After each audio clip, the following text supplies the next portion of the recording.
कोटा मागे अरे, भागभण्डाको कुरा आयो अरे। अनि आफ्नो कोटा राख्ने, अरूको कोटा नदिने। 45 दिन किन गिनेर बसे? त्यो मूर्खता हो। अनि गनेर त बस्यो नि, तपाईँलाई थाहा छ नि त। मूर्खता हो। नो मैन शुड बी जज इन हिज ओन केस। तपाईमाथि मुद्दा लाग्ने र तपाईँले नै हेर्ने भन्ने कहीँ दुनियाँमा जग हँसाई हुँदैन। आज ठाट बाटले गाडी हलाएर हिँड्ने मान्छेहरूको के हुन्छ? म त के भन्छु भने आज शपथ ग्रहण गर्ने मान्छेमा पनि नैतिकता रहेछ भने जानु। ए नैतिकता देखिएन। स्वयं केपी शर्मा ओली आन्दोलन गर्दैछ, दुनियाँको दुर्भाग्य। अनि उहाँले त निर्वाचनमा सहभागी हुनुहोस् भनेर आह्वान गर्ने आन्दोलन होइन अरे उहाँको। निर्वाचनमा त अहिले पार्टी नै उहाँको दर्ता छैन, के निर्वाचन गर्नुहुन्छ? पहिलाको नेकपालाई त मान्यता दिएको छ नि त। दिया छ भने त त्यही नेकपा त दुई टुक्रा भइराखेको छ। त्यो त एउटा आएको ट्रेन्ड चलाउन सकेका छैनन्। त्यसले निर्वाचन गर्छु भन्छ भने त निर्वाचन हुन्छ? कुन कुरा पत्याउने? त्यो दरबार अगाडि जानुको मतलब हेर म अर्को राजा आइसके, म के राजा बन्न कम छु? म पनि एउटा निरङ्कुश छु, जे पनि गर्न पाउँछु।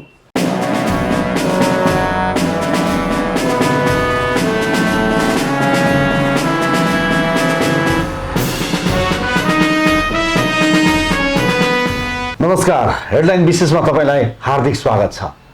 आजको हेडलाइन विशेषमा हामीले उठाउन लागिरहेको विषय रहेको छ, यति बेला संसदीय सुनवाई समिति विघटित अवस्थामा छ। गएको मङ्सिर 30 गते अध्यादेश आयो। अध्यादेशलाई टेकेर संवैधानिक परिषदको बैठक बस्यो र संवैधानिक आयोगका पदाधिकारी र सदस्यहरूको लागि नियुक्तिको लागि सिफारिस गरियो र यसको प्रक्रिया भनेको संसदीय सुनवाई समिति मार्फत जानुपर्छ। यदि समितिले 45 दिनसम्म कुनै निर्णय गर्न सकेन भने त्यसलाई स्वतः मान्यता प्राप्त हुन्छ। तर यति बेला संसदीय सुनवाई समिति संसद विघटन सँगसँगै विघटित छ। तर सिफारिस गरिएका संवैधानिक आयोगका पदाधिकारी र सदस्यहरूले शपथ ग्रहण गरेका छन्, शपथ खाएका छन्। कसरी खाए भन्दाखेरि सरकारले अमलामा 45 दिन गनेको छ र 45 दिन पुरा भएपछि कानुनले, संविधानले हामीलाई त्यो अब बाटो खुल्यो भन्ने त्यो हेतुका साथ यति बेला शपथ खाइएको छ। वास्तवमा अवस्था यही हो, अथवा यो शपथ ग्रहणलाई हामीले कसरी लिन सक्छौँ, यो विषय प्रसङ्गमा आज हामी कुराकानी गर्नेछौँ। र आजका हाम्रा अतिथि हुनुहुन्छ विघटित संसदीय सुनवाई समितिका सभापति लक्ष्मण अल कर्ण हामीसँग हुनुहुन्छ। कर्णजी, यहाँलाई कार्यक्रममा स्वागत छ। धन्यवाद। अनि शपथ त खाए त साथीहरूले? खुवाउनेले खुवाए, खानेले खाए भने तपाईँ हामी गर्ने के हो? तर 45 दिन अमलामा गनी बस्यो नि त सरकार। 45 दिन सकिएपछि त कानुनले मान्यता प्राप्त गर्छ नि त, लेजिटिमेसी प्राप्त हुन्छ। दुईटा कुरा के रहेछ भने नेपालको संविधानको धारा 292ले के भन्छ भने संवैधानिक परिषदले गरेको सिफारिस, न्याय परिषदले गरेको सिफारिस र मन्त्री परिषदबाट नियुक्त हुने राजदूतहरू, यो तीनटैको नियुक्तिको लागि संसदीय सुनवाई हुनुपर्छ भन्ने व्यवस्था गरेको छ। संसदीय सुनवाई समितिको व्यवस्था गरिसकेपछि परिषदले गरेको सिफारिस पनि संसदीय समिति कहाँ पठायो? सचिवालयमा सुनवाईको लागि पठायो। 45 दिन क्रस भएपछि पाइँदैन? त्यो किन पाइँदैन भने यदि त्यो भन्ने हो भने त संविधान नै संशोधन भयो। एउटा संवैधानिक परिषदलाई संविधानमा संशोधन गरिदिने, संविधानमा ट्याक्कै के लेखेको छ त्यो भनिदिनुहोस् त। तपाईँ त कानुनको विद्यार्थी पनि हो नि। संविधानमा के लेखेको छ भने प्रधान न्यायाधीश, सर्वोच्च अदालतका न्यायाधीश, संवैधानिक अङ्गका प्रमुख र सदस्यहरू र राजदूतहरू, यिनीहरूको परिषदबाट नियुक्ति भइसकेपछि संसदीय सुनवाई हुनुपर्छ। त्यो अनिवार्य व्यवस्था हो। यो संसदीय, यो हामीले कहिले कहाँबाट गऱ्यौँ भने अन्तिम संविधानदेखि आइरहेको अवस्था हो। त्यसपछि यसैलाई लिकन हाम्रो संयुक्त संसद नियमावली बनेको छ। संयुक्त संसद नियमावलीले के भन्छ भने यिनीहरूको सिफारिस भइसकेपछि त्यो पत्र समितिमा आउनुपर्छ। समितिलाई पत्र प्राप्त भएको मितिले 5 दिनभित्र कारबाही स्टार्ट गर्नुपर्छ। ए पत्र प्राप्त भएको मितिले 5 दिनभित्र चाहिँ कारबाही सुरु भइसक्नु पर्यो। भइसक्नुपर्छ र त्यसमा जनताहरूको प्रतिक्रिया लिकन अनुसन्धान गर्नुपर्ने कुराहरू गरिकन 45 दिनभित्र निर्णय गरी आफ्नो राय पठाउनु पर्ने व्यवस्था छ। 45 दिनभित्र यदि 45 दिनभित्र गर्नु भएन भने म्यादै तोकिया छ, त्यसपछि स्वतः नियुक्ति हुन्छ भनेको छ। 45 दिनभित्र चाहिँ काम सुनवाई समितिले आफ्नो काम सम्पन्न गर्नु पर्यो। अदरवाइज चाहिँ मुस्लिम आयोगमा हिजो विगतमा जे भयो त्यो खालको अवस्था आउन सक्छ भनेर चाहिँ तपाईँको नियमावलीमा पनि लेखेको छ। लेखेको छ। अब अहिले के भइदियो भने यो पत्र आयो त्यही दिन तपाईँको संसद विघटन हो। 5 गते पत्र आयो, निर्णय 30 गते भयो। निर्णय अब जति गरो हामीलाई प्राप्त भयो तपाईँको 5 गते संसदीय सचिवालयमा यो पत्र आइसकेपछि महासचिवले यो 5 गतेको कुरा गर्दै हुन्छ नि, 5 गतेको कि 30 गते 1 गते 2 गतेको कुरा छैन, 5 गतेको कुरा। 5 गते पत्र प्राप्त भइसकेपछि उहाँले संसदीय सुनवाईको लागि समितिमा पत्र पठाउनु पर्छ। तर एकातिर यो पत्र आयो, अर्कोतिर संसद विघटनको पनि आयो। दुईटा सँगसँगै आयो? अगाडि पछाडि होला, घण्टा आधी घण्टाको फरक पर्यो। अनि त्यो आइसकेपछि त कुन समितिमा उहाँले पठाउने भनेर आफै सचिवालयमा राखिराख्नु भएको थियो। मैले यो किन चर्चा गरेँ भने संसदीय सुनवाई समिति छल्न खोज्या हो। छल्नु मतलब बदनीयत। एकातिर सुनवाई गर भनी पठाउने, अर्कोतिर त्यो समिति नै भङ्ग गरिदिने। अनि 45 दिन किन कुर्नु पर्यो त? जथाभावी गर्नुपर्ने मन थियो। 45 दिन कलै कुड्या। ए भाइको यो बाटोबाट जाँदाखेरि हिजो अस्ति पनि शपथ ग्रहण गराउन सकिन्थ्यो, उहाँलाई शपथ खुवाउन सकिन्थ्यो। उहाँले जुन बाटो अपनाइराख्नु भएको रहेछ भने समिति नै छैन, सुनवाई नै भएन भने त उहाँले जे मन लागे त्यो गर्दै हुन्थ्यो नि। अब मैले एउटा प्रसङ्ग जोड्न चाहेँ, फेरि अगाडि बढाउँदा। जस्तो तपाईँले अहिले नियमावलीको जुन प्रसङ्ग उठान गर्नुभयो, संसदीय अन्य समितिहरूलाई चाहिँ नियमावलीले छुने, तर संसदीय सुनवाई समितिलाई चाहिँ डाइरेक्ट संविधानले छुने भन्ने पनि कुराहरू आइरहेको छ। तपाईँहरू नियमावलीबाट सञ्चालित हो कि संविधानबाट सोझै हो? त्यो पनि अलिकति क्लियर गरिदिनुहोस् न। यसमा के रहेछ भने अन्य समितिहरू प्रतिनिधि सभा नियमावली र राष्ट्रिय सभा नियमावलीबाट बनेको छ।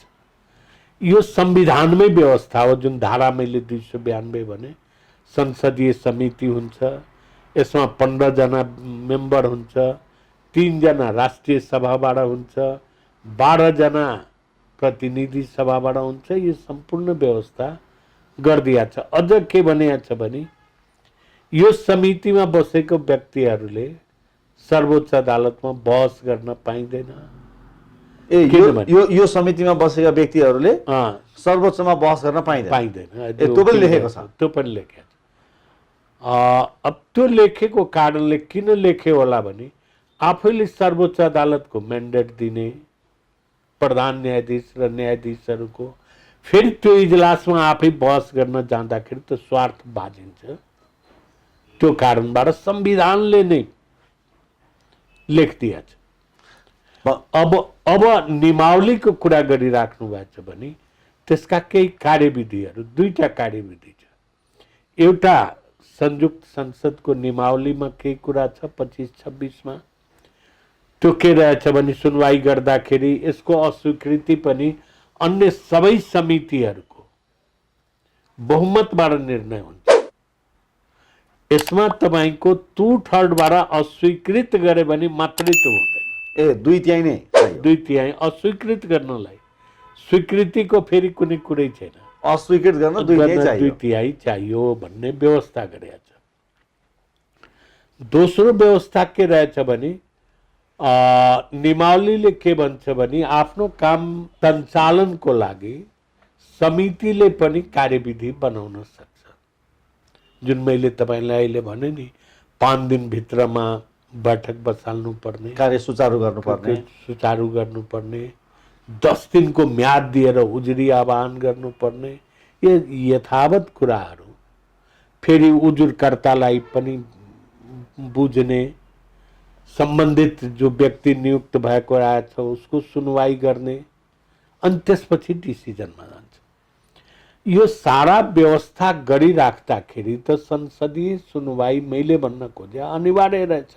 यो अति आवश्यक हो, अति आवश्यक होइन, अनिवार्य संविधानले नै उल्लेख गरेको छ। अब त्यसो यो असंवैधानिक हो, यो चाहिँ यो कुरा प्रश्न भन्नुहोस्। त्यसो भए तपाईँले भन्नुभयो कुनै प्रक्रिया पुरा भएको छैन, असंवैधानिक हो। जब हामी सिफारिस असंवैधानिक हो, जब हामीले संविधानको फलो गर्दैनौँ भने, मान्दैनौँ भने असंवैधानिक हुन्छ। यो पुरै असंवैधानिक हो। यो असंवैधानिक मात्रै होइन, यसले त सुनवाईको व्यवस्था जुन गरिराखेका रहेछ त्यसलाई संशोधन पनि गरिदिए नि, बिना सुनवाईको हामी गर्छौँ भन्दै डाइरेक्टै भयो, डाइरेक्टै भयो।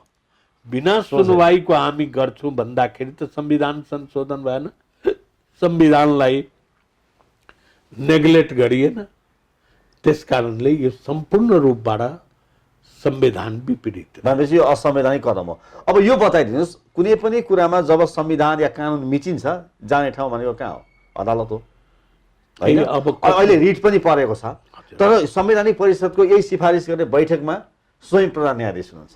कस्तो खालको समस्या स्थिति भयो भन्नुहोस् त, यो के समस्या आइलाग्यो भन्नुहोस् त। हेर्नुहोस्, तपाईँले योभन्दा अगाडि यो फाइल फिर्ता गर्दाखेरि सभामुखजीले 2-3वटा कुरा लेख्नु भएको छ।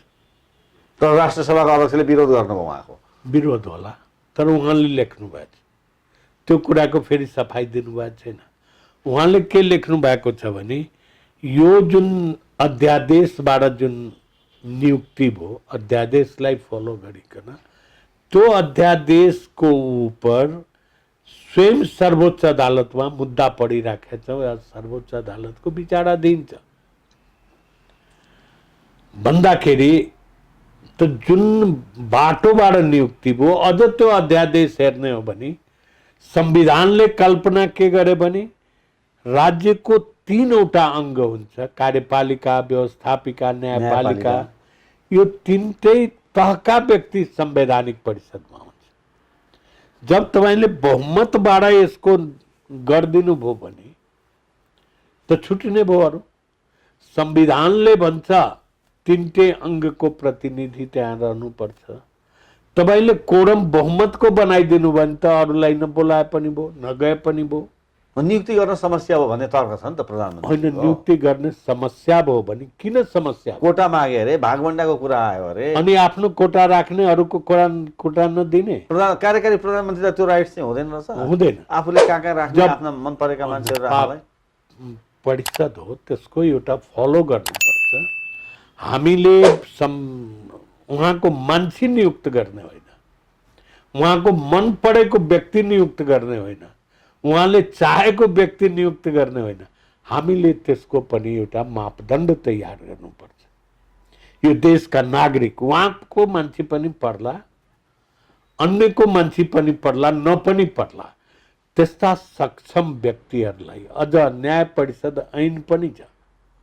ऐन पनि छ, ऐन पनि छ। त्यो न्याय परिषद ऐनले के भन्छ भने कत्रो बाटो दिइराखेको छ जुन अध्यादेशबाट अहिले संशोधन भयो। फर्स्ट बैठकमा सर्वसम्मत गर्नुपर्छ। फर्स्ट बैठकमा सर्वसम्मत भएन भने नेक्स्ट बैठकमा बहुमतले निर्णय गर्न पाउने। त पहिलो बैठकमा चाहिँ सर्वसम्मतिको प्रयास गर्ने, यदि त्यसमा भएन भने अर्को बैठकमा चाहिँ बहुमतीय प्रक्रियामा जान सक्ने व्यवस्था थियो भने ऐनमा छ, यो ऐनमा छ। अहिले आएर के गरिदियो भने त यो जुन अध्यादेश आयो यसले स्पिरिट नै 3टै तहको जुन राखेको छ त्यसैलाई एमेन्ड गरिदियो। भन्नु संसारमा कतै हेर्नुहुन्छ संविधान विपरीत कानुन बन्यो भने त स्वतः भ्वाइड हुन्छ भन्छ, शून्य हुन्छ। अब यहाँ त ऐनले नै संविधानलाई काटिदियो, ऐन बनाइकन संवैधानिक व्यवस्थालाई काटिराखेको रहेछ। ठिकै छ, व्याख्या गर्ने निकाय यसको सर्वोच्च अदालत हो। म त्यही आउँदै थिएँ कर्णज्यू। अब तपाईँ एउटा कानुनको विद्यार्थी पनि, अब मैले यही जटिलता हामीले नबुझेको कुरा है। अब एकातिर संवैधानिक परिषदको बैठकमा प्रधान न्यायाधीश स्वयं हुनुहुन्छ, अर्कोतिर रिट परिसक्यो, मुद्दा छ। अब रिट परिसकेको मुद्दा दर्ता भइसकेको अवस्थामा शपथ ग्रहण पनि भइसक्यो, दिन केवल गनिएको छ 45 दिन। अब भन्नुहोस्, अब यो रिट निवेदनको बहस कहिले हुन्छ? सुनवाई त अहिलेसम्म भएको छैन, सुनवाई कहिले हुने? यसको फैसला गर्ने बेन्च र उसमा चाहिँ प्रधान न्यायाधीशले बस्न मिल्ने कि नमिल्ने, अब यसको चाहिँ न्यायिक पक्ष अथवा न्यायिक कुराहरूको चाहिँ जस्टिफाई चाहिँ कसले गर्छ, कहाँबाट गर्छ? दुईटा कुरा के हेर्नु, कसरी हुन्छ? अब 45 दिन किन गिनेर बसे त्यो मूर्खता हो। अनि गनेर त बस्यो नि, तपाईँलाई थाहा छ नि त। मूर्खता हो।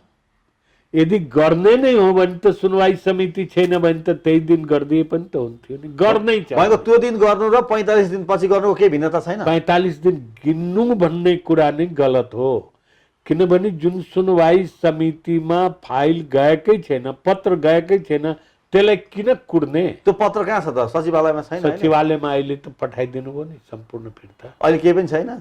अब अहिले के हुन्छ? त्यो पत्र होला, तर त्यो जुन फाइल आएको थियो त्यो फाइल सम्पूर्ण नै संवैधानिक परिषदमा पठाइदिनु भयो सभामुखजीलाई। अब तपाईँ कानुनी प्रश्न भनिराख्नु भएको छ भने जुन परिषदबाट नियुक्ति भयो त्यो परिषदमा स्वयं प्रधान न्यायाधीश बस्नु भएको छ, त्यो बैठकमै हुनुहुन्छ उहाँ माथि पनि मुद्दा छ। म त विपक्षी हो नि अहिले। अहिले विपक्षी पनि हो। अनि कानुनले के भन्छ भने सर्वमान्य सिद्धान्त भन्छ कानुनको, नो म्यान सुड बी जज इन हिज ओन केस।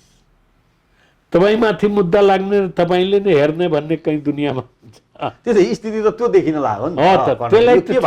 त्यसलाई त छुट्याउनु पर्यो नि त। 21 जना न्यायाधीश राखेका छु नि, त्यसलाई कुरेर बस्ने परेपछि त आफू त्यसबाट अलग भएर बस्नु पर्यो। कुनै न कुनै भर्डिक्ट त दिनु पर्यो नि, मुद्दालाई अल्झाएर राखेर त भएन। त अहिलेसम्म सुनवाई भएको छैन। त्यो अहिले आफ्नो ठाउँमा छ भने फेरि यो नियुक्तिको सम्बन्धमा अर्को मुद्दा पढिसके। त्यो त मुद्दा परिसकेपछि शपथ ग्रहण मिल्छ त भनेको? मिल्दैन। यदि सर्वोच्च अदालतको हामीले सम्मान गर्ने हो भने उसको भर्डिक्टलाई हामीले, भर्डिक्ट पनि यस्ता विषयमा सर्वोच्च अदालतले लम्ब्याउनु हुँदैन, दिनुपर्छ र भर्डिक्टलाई हामीले कदर पनि गर्नुपर्छ। हेर्नुहोस् कति आउँछ भने एकछिनको लागि कल्पना गरौँ, दुईटा मुद्दा त यस सम्बन्धमा पढिसके, एउटा अध्यादेश विरुद्ध पनि पढे, नियुक्तिको विरुद्ध पनि पढे। भोलि यदि कदम कदाचित सर्वोच्च अदालतले बदर गरिदिए भने के हुन्छ? जग हसाई हुँदैन? आज ठाट बाटले गाडी हलाएर हिँड्ने मान्छेहरूको के हुन्छ? म त के भन्छु भने आज शपथ ग्रहण गर्ने मान्छेमा पनि नैतिकता रहेछ भने जानु। नैतिकता देखिएन जानु। पद पाएपछि जस्तो सुकै परिस्थितिमा पनि कानुन सानुन भनेको आफ्नो ठाउँमा छँदैछन्, गइहाल्छ। त्यो यस किसिमबाट हामी जुन संविधान बनायौँ हामी त यसको विरोधमै छौँ, तर जसले दुनियाँको सबभन्दा उत्कृष्ट संविधान बने उसैले खेल गरिराखेको छ, उसैले मान्दैन। अब यस किसिमबाट मन्त्री परिषदले मान्दैन, संवैधानिक निकायहरूले मान्दैन, अनि खालि तपाईँ हामी घाँस काट्ने मान्छेले संविधानलाई मान्ने। अनि जो पदाधिकारी छ, जो संवैधानिक अंग छ, उसलाई न कानुन लाग्छ न संविधान लाग्छ, यस्तो पनि देश हुन्छ। अब यसको उपाय के त कर्णजी? अब हुने त भइरहेको छ, गइरहेको छ, अगाडि बढिरहेको छ, दिन गन्दै शपथ पनि हामी भइसके। कहाँ एउटा उखान के छ भने जिसका लाठी उसी का भैंसी। अब जसले लाठी सम्हालेको छ, बन्दुक छ, राइफल छ, सारा छ, उसले जे मन लाग्छ गरिराखेको छ। संसद विघटन हेर्नु त्यस्तै किसिमबाट गरे। अहिले यो देशको संविधान बमोजिम चल्नु पर्ने गाडी लिक छोडिसकेको छ, संविधानमा छैन अहिले। छैन। तर प्रधानमन्त्री भन्नुहुन्छ संविधान बचाइरहेको छु, बचाइराखेको छु, लिकदेखि बाहिर संरक्षण गरिरहेको छु, एकदम संरक्षण गरेर। अरू सबै अराजक भए तिनीहरूलाई अनुशासन सिकाइरहेको छु भनेर जसलाई हामीले संरक्षक बनायो संविधानको, बडो प्रष्ट रूपबाट लेख्यो राष्ट्रपति संविधानको संरक्षक। त राष्ट्रपतिजीको भूमिकामा पनि त प्रश्न आइरहेको, प्रधानमन्त्रीलाई त एकदमै समर्थन आइराखेको रहेछ। अब भन्नुहोस् यस्तो अवस्थामा लिक जब छोड्छ गाडी, कहिले गाउँमा पनि पस्छ, घरसर ढालिदिन्छ, कहिले खेतमा जान्छ बाली नुकसान गरिदिन्छ, आखिर के हुने हो?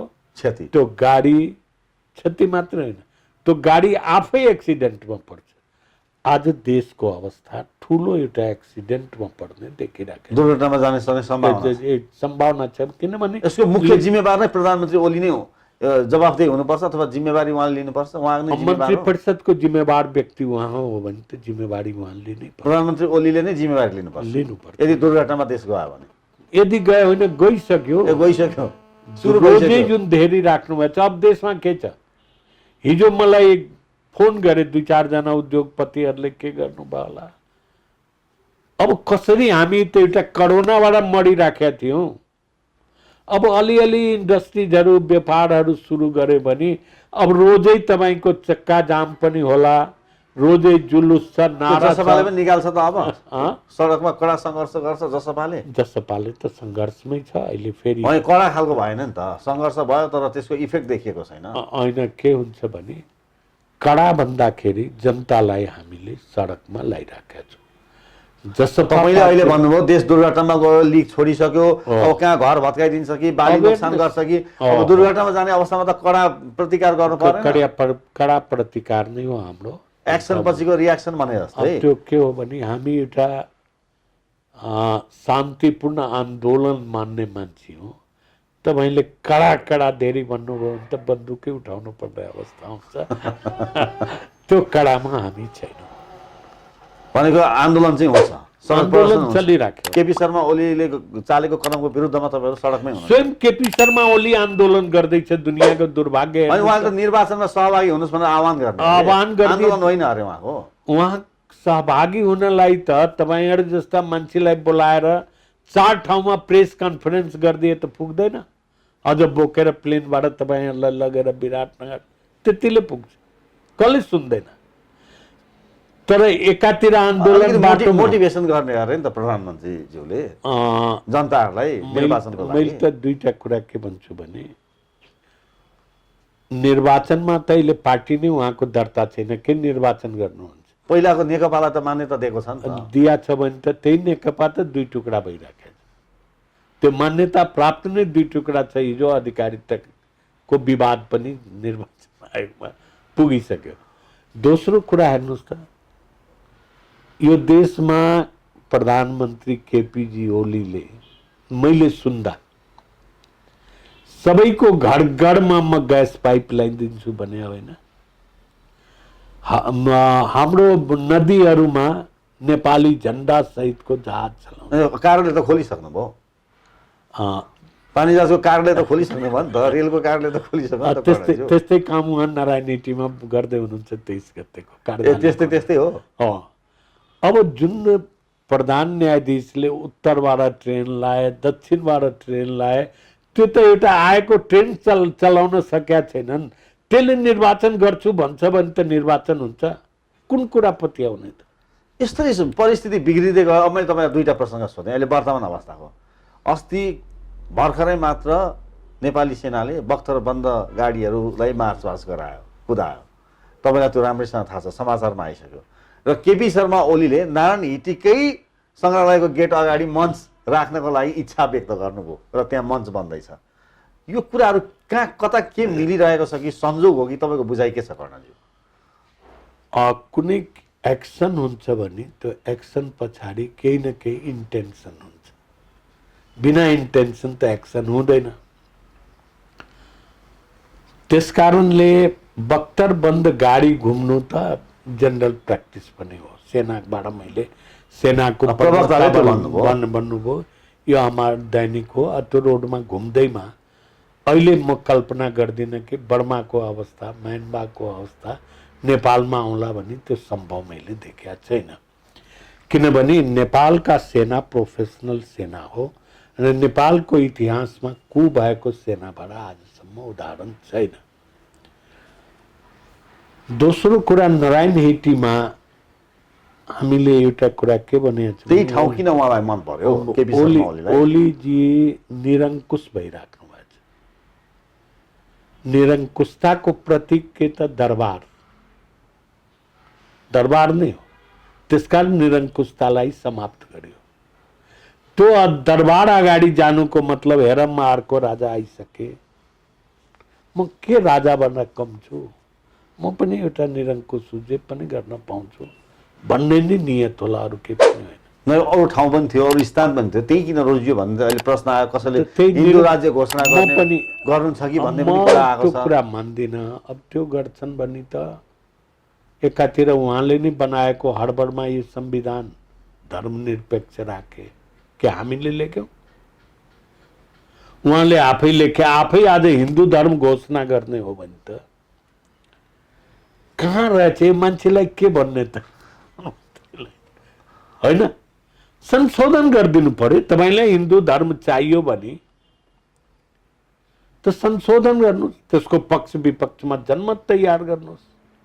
होइन, नेपालको जनताले हिन्दू धर्म नै खोज्छ भने त आउँछ, तर संविधानमा धर्मनिरपेक्ष गर्ने, प्रधानमन्त्रीले हिन्दू धर्म घोषणा गर्ने भने यो कहाँ मिल्छ भन्नुहोस् त? कसरी मिल्छ? मिल्दैन। कसरी मिल्छ भन्नु? त्यही हो, लिखको गाडी अब गाउँमा जाओस्, खेतमा जाओस्, कहिले नाहरमा के बर्बादी हुन्छ थाहा छैन हैन त। अनि यो कहीँ कतै अट्याचमेन्ट हो। पूर्व राजा ज्ञानेन्द्र शाह र प्रधानमन्त्री केपी शर्मा ओलीको नारायण हिटी पनि उहाँले चोइस गरिरहनु भएको छ। लगाउनेले आरोप पनि के लगाइरहेका छन्। दुईटा कुरा भन्छन् भने मलाई अलिकति कस्तो कस्तो लाग्छ भने, एकातिर राष्ट्रपति र प्रधानमन्त्री एउटै भए, प्रधानमन्त्रीले जे भन्छ राष्ट्रपतिले त्यही गर्छ भन्ने पनि गरिरहनु भएको छ। त्यही पनि कुरो आइराखेको छ। अर्कोतिर राजा लाएर बसाल्ने हो भने त राष्ट्रपति त त्यसै हट्छ। कसरी मान्छेले यो कुरो गर्छ म बुझ्दिनँ। राष्ट्रपति, राजा र राष्ट्रपति दुईटै त देशमा हुँदैन, दुई मध्ये एउटै हुन्छ। यति सजिलो छ अहिले राष्ट्रपतिजीले यति सहयोग गरिदिनु भएछ। उहाँलाई हटाएर राजावादीहरू चाहिँ अहिले किन खुसी देखिन्छ नि? आधा काम हाम्रो गरिदिनु भयो भन्नेहरू पनि छन्। होइन, राजावादीहरू सपना देख्छन्। किन सपना देख्छन् भने, कहिले तपाईँ बाटोमा टाउको तल गरेर हिँड्नुभयो भने र खजाना भेटाउनु भयो भने तपाईँ टाउको माथि गरेर हिँड्नुहुन्छ कहिले? राजावादी जति छन्, टीका लगाएर सभापति, गाउँपालिका अध्यक्ष, मन्त्री के भए, अंशलाधीश के भए, उनीहरू रोज सपना हेर्दैन कि फेरि राजा आओस्, म अंशलाधीश बनूँ, क्षेत्रपाल बनूँ, के बनूँ? त्यो सपना देख्नु अलग कुरा हो। जब अब हामी लिखित संविधानबाट हिँडिराखेका रहेछौँ भने, लिखित संविधानबाट यही नै हो। संविधानवादले के भन्छ भने सरकारको एउटा लिमिटेसन गर्छ, लिमिटेड गभर्नमेन्ट भन्छ। जे कुरा संविधानले दिया छ त्यति मात्रै तिमी गर्न पाउँछौ, नभए संविधानको के जरुरत? अब राजा लाउने हो भने त फेरि त्यही संविधानलाई च्यात्नु पर्यो। 47 सालको संविधानलाई फेरि भन्नुहोस् न, लाउनुहोस्, तर्क गर्नुहोस्, कहाँबाट लाउने? एउटा राजाको के भन्छ भने इनहेरेन्ट पावर हुन्छ, सबै पावर। तर अहिले समीक्षा गर्नेले, जस्तो तपाईँ त एउटा कानुनको विद्यार्थी हो, अहिलेको 72 को संविधानको अहिले 76, 1 र 2 मा धेरै अहिले बहस भइरहेछ, तपाईँलाई पनि थाहा छ। किनभनेदेखि जति बेला 74 साल फागुनमा प्रधानमन्त्री केपी शर्मा ओलीले शपथ लिनुभयो, त्यति बेला तत्कालीन अवस्थामा नेकपा एमाले र माओवादी केन्द्र फरक पार्टी थिए, अलायन्स मात्रै हो होइन। 2075 जेठ 3 गते उहाँले औपचारिक घोषणा गर्नुभयो नेकपाको होइन। त्यस कारणले गर्दा अहिले 72, 1 कि 2 भनेर पनि अहिले 76, 1 कि 2 भनेर पनि अहिले ठुलो बहस छ। अब अर्कोतिर हामीले जोड्दाखेरि 47 सालमा जे घटनाहरू घटे, 53 मा स्पष्ट व्यवस्था थियो, त्यसलाई टेकेर चाहिँ प्रधानमन्त्रीले विघटनको लागि प्रस्ताव गर्न सक्थे। तत्कालीन अवस्थामा राजाले 127 को धारा यो अड्काउ फुकाउलाई चाहिँ 127 लाई प्रयोग गरेर चाहिँ 3 वर्षको लागि भनेर तत्कालीन अवस्थामा ज्ञानेन्द्रले चाहिँ डाइरेक्ट रुल गरे हो भनेपछि त आज हामी कुन बाटोबाट गइरहेका छौँ? तपाईँ एउटा कानुनको विद्यार्थी हो होइन। के हुन्छ भने राजा र जनतामा फरक हुन्छ, यो बुझ्नुहोस्। राजालाई सबै अधिकार इनहेरेन्ट हुन्छ। राजामाथि संविधान 47 सालको लाग्ने अवस्था थिएन, तर केपी ओली माथि त संविधान लाग्छ। भोलि तपाईँ नै हुनुभयो भने प्रधानमन्त्री, तपाईँमाथि संविधान लाग्दैन। इनहेरेन्ट पावर, सबै अधिकार राजामा केन्द्रित हुन्छ। राजाले संसद पुनर्स्थापना कसले गरिदिया थियो? राजैले गरेका थिए राजाले गरे सङ्घर्ष तपाईँहरूले गर्नुभयो गरे तर गरिदियो किन गरिदियो त्यो बेला त अदालतले गरेका थिएन भनेपछि अहिले प्रधानमन्त्री केपी शर्मा ओलीले संविधानभन्दा माथि आफूलाई सोचेको हो सोच्छन् भने गलत सोचाइ हो होइन हो कि होइन? उहाँको कार्यशैलीले काम उहाँले गराइले के देखिन्छ? संविधानलाई रद्दीको टोकरीमा फालिदिनु भएको छ त्यो भनेको के संविधानभन्दा माथि आफू संविधानभन्दा माथि या तल भन्दिनँ म होइन, भन्नु न, प्रष्टै भन्नु न, रद्दीको संविधानलाई टोकरीमा उहाँले भन्नु भएको छ। मानिराख्नु भएको छैन टेर्नु न उहाँले संविधानलाई टेर्नु भएको मान्नुहुन्न। कतै पनि टेरेको छ अब जसपाले के गर्छ अब म जसपामा आएँ तपाईँहरू के गर्नुहुन्छ अब हेर्नुहोस् यो देशमा यो संविधानमा मधेसी जनजाति दलित थारू मुस्लिम मधेसी महिलाको अधिकार जुन कुण्ठित भयो त्यसको लागि हामीले यो संविधान जलायौँ 6 महिना आन्दोलन गर्यौँ त्यसपछि हामीले यही संविधानलाई पटक पटक संविधान सभाको चुनाव गर्नु उचित हुँदैन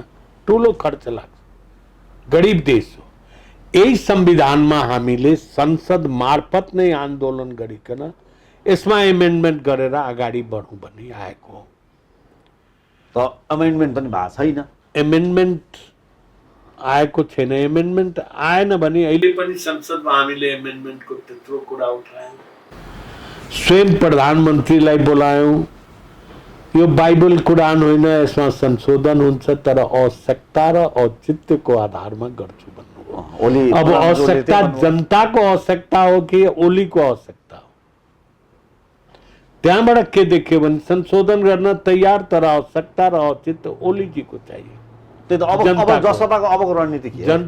त्यस कारणले अब के गर्नु छ जसपाले तपाईँहरू? अहिले जुन 4वटा कुरा प्राप्त भएको छ जुन संघीयता त्यसको हामी विरोधी छौँ संघीयता एउटा सैद्धान्तिक रूपबाट आयो तर यहाँका जनताले जुन रूपबाट खोजेका थिए जुन अधिकार सम्पन्न संघीयता खोजेका थिए त्यो आएन त्यो संघीयताको पूर्णताको लागि त्यसको अधिकार पर्याप्त दिनको लागि र यो संविधानमा जुन संघीयता लोकतन्त्र गणतन्त्र र सबभन्दा ठुलो कुरा एउटा प्राप्ति भएछ समावेशिता समानुपातिक समावेशी सबैको यसलाई रक्षा गर्नको लागि हामीले अब संसद नै समाप्त भयो भने त सडकबाट पनि हामी भनेपछि प्रधानमन्त्री केपी शर्मा ओलीको कदमको विरुद्धमा चाहिँ तपाईँहरू जानुहुन्न सडकमा हामी जान्छौँ तर तपाईँहरूको पार्टीमा विभाजित छ नि त विचार विभाजित छैन छैन विभाजित छ नि निर्णय एउटै हुन्छ अनि विभाजित के भन्ने भनेको पार्टीले जे निर्णय गर्छ त्यसलाई शिरोधार्य सबैले गर्छ म तपाईहरू। पनि मान्छु सबैले मान्छ ए बैठकमा आएका कुरा एउटा कुरा छँदैछन् तर निर्णय भएपछि तपाईँहरू सबै त्यही लाइनमा अगाडि बढ्नुहुन्छ बिल्कुल भनेपछि प्रधानमन्त्री केपी शर्मा ओलीको यो कदमको विरुद्धमा तपाईँहरू सडक हामी लागेका छौँ भर्खर अहिले आन्दोलनको घोषणा पनि गरेका छौँ ठिक छ कर्णजी यहाँले हामीलाई हेडलाइन विशेषमा समय दिनु हामीसँग कुराकानी गरिदिनु भयो धेरै धेरै धन्यवाद यहाँलाई पनि धन्यवाद धेरै धेरै नमस्कार। धन्यवाद